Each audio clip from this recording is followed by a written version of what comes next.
Today's sermon is based on Luke 12:13-34.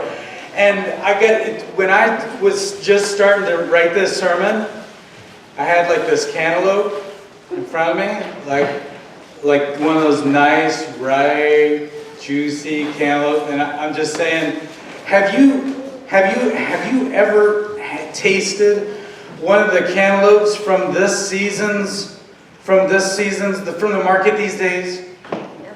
Dude, this year, I don't know if every year is like this, but this, amazing. It's so sweet and luscious that I can barely believe that it comes out of the ground.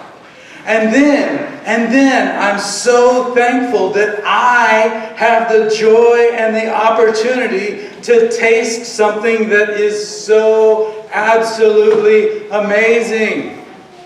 And then there's watermelon and peaches and sweet corn, and you guys probably know more than I. And we had this little campfire camp out last weekend, and a simple, juicy hot dog cooked over Can you taste it? Yeah, you can. Okay, cooked over the fire, and fresh made tacos, salad, and pies, and brownies. And man, oh man. It is amazing the wonderful abundance that you and I live in.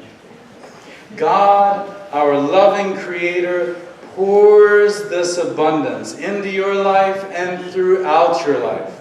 Not to mention having plenty of clothes, a cool house or apartment to live in. You probably have a car or a truck. Any car or truck is one of the most technologically advanced machines on the face of the earth. And maybe you have a laptop or a computer or an iPad. You probably have an iPhone or an Android phone in which you can not only call people, but provide immediate information about just any subject that you can imagine. It also provides immediate maps to anywhere in the world or in your town. You can even Google Earth. I found out this a couple months ago. You can even Google Earth, and you can travel down a street in Hawaii or Paris or Australia. I mean, that's the coolest thing. And I could go on and on about the absolute abundance that you live in. And basically, that's what Jesus is talking about today in our scripture reading. Now, you and I have a tendency to worry about having enough stuff. We're always worrying about planning forever for the future. It's a basic human tendency to worry about things. It is the brain's natural state to worry. One researcher, Ronald Siegel, puts it this way: when our brains were first developing, it made a lot more sense to worry about the tiger that might eat you rather than appreciating how good that peach tastes. Another researcher, Rick Hansen, calls this the negativity bias in our brain. In a split instance, you'll remember something negative. Imagine a thumbtack. But for something good, you have to think about it for 20 seconds to store it in there. Isn't that something? And so you actually have a lot more, you actually have to be a lot more intentional at and appreciating the good things in your everyday life. Because the brain's natural tendency is to pay attention to the bad things. And unfortunately, the TV and news organizations, they know that you will pay a lot more attention to the bad things in the world. And then you will the good things. And so then the bad things get emphasized all that much more. But the point of today's sermon and the point of Jesus' words today are to remind you that you can intentionally learn to live a life of hope and peace. You can intentionally learn to live in a place of God's abundance, in the here and now. And Jesus calls that place the kingdom of heaven. Learn to trust that God will provide. God does provide.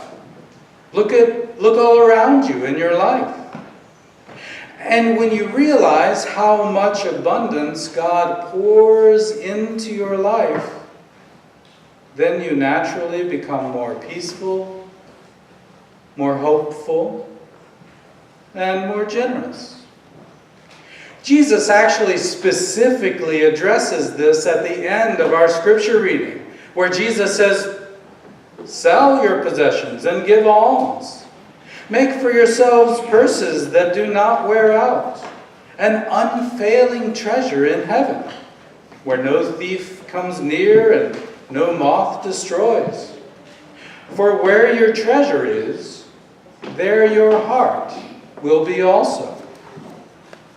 Now Jesus is not telling you to sell everything that you have.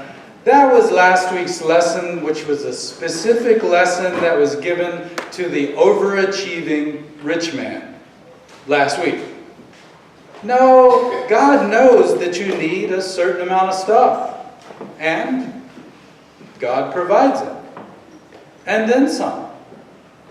Jesus is simply saying that you can live in the mindset of abundance, or you can live in the mindset of scarcity and constant worry.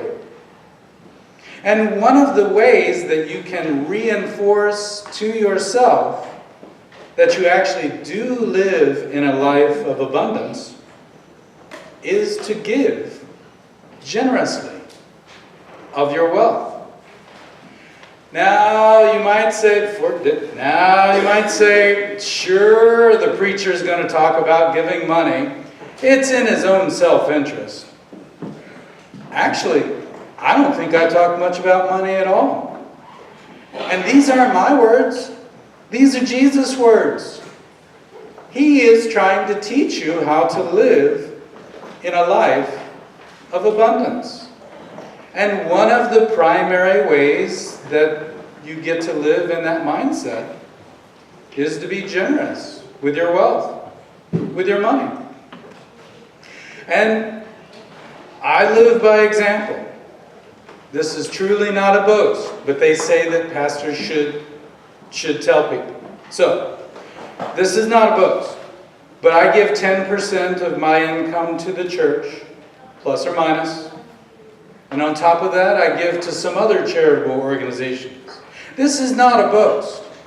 This is a way of living. And it reminds you, and it reminds me, as we give in this way, that God provides generously, so that you and I have enough to give in this way. Now, you may not be able to give 10%. Maybe you make that a goal or something. It doesn't matter to me, and I don't even want to know what people give to the church. That's between you and God. But our relationship with wealth, your relationship with wealth, is a large part of your Christian life. Unlike me, Jesus talked about money a lot. Remember that the rich man and Lazarus? Parable of the talents, where each person gets a certain amount and then they have to use it. The widow's offering of 2 pennies. The prodigal son and the father's lavish generosity. The good Samaritan who paid the innkeeper out of his own money. And today's parable, of building bigger barns. And there are plenty more. Giving generously is one way that you actually teach your children about faithfulness. I remember one time when I was writing out my offering checks, and my daughter, who was probably 9 or 10, saw what I was doing. And she was actually offended that we gave so much to the church. And I said, "Oh, that's only one church. We give to 2 churches." She was offended because we lived very simply. And we were living in a very small house with a small yard at the time. But it's a way of life.